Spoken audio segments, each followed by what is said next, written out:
Hello artists and welcome! Today we are working in the Sculpture Studio using cardboard and other items in your home. Cardboard is one of my favorite art supplies because it is free and easy to find. I like to make sculptures and toys with cardboard. Today, that is what we are going to do. The materials that you are going to need today are cardboard, scissors, and other materials for attaching and connecting things that are not glue or tape. That is right, kids, no glue or tape. Here are some possibilities. We have toothpicks, twist ties, rubber bands, rolled tin foil, string, ribbon, paper clips, clothespins, and binders.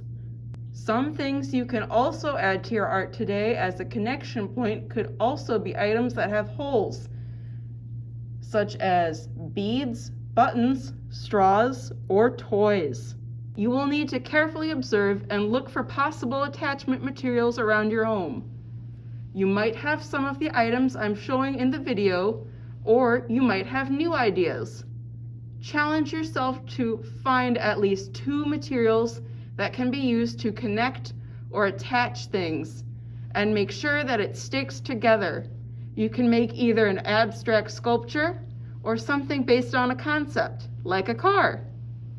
In just a minute, I will show you what I made 15 minutes later. And here we have it, artists.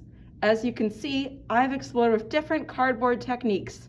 Here's my airplane, and here's my abstract sculpture. So I decided to make this piece based off of an airplane. I'll point out a few special techniques that I used. I decided to use rubber bands to make a base, and those rubber bands held this top piece together. I also used clothespins for the wings, and those hold the wings together on both sides. I also used twist ties to hold the wings together as well, and on the other side I used a paper clip and slotted that between the two. I also used toothpicks. If you decide to use the toothpick, be careful when poking the hole. Be sure not to have your finger underneath where you plan on poking the hole. If you decide to skewer it through the sides, carefully slide it into what we call the corrugation. Next, let me show you my abstract sculpture.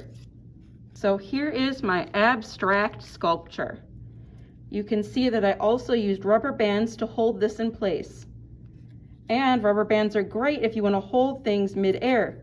So if you see here, I cut a slit in this cardboard and had it stringing on the rubber band. You can also use the toys and stuff with holes that I showed you earlier. So I used the twist ties with this little tinker toy. And then I used tin foil here to hold this in place. I also used again the clothespins, the string, and the paper clips. For the independent practice, I'm giving you a heads up that you'll be given 2 choices for the assignment. You'll get to either make a wearable object, or you'll get to make an animal or a creature. Think about, for the future, whether you want to do a wearable object or an animal or creature. Also, think about saving up some cardboard items that you might want to use for whatever you make. I can't wait to see what you create. See you next time for the independent practice.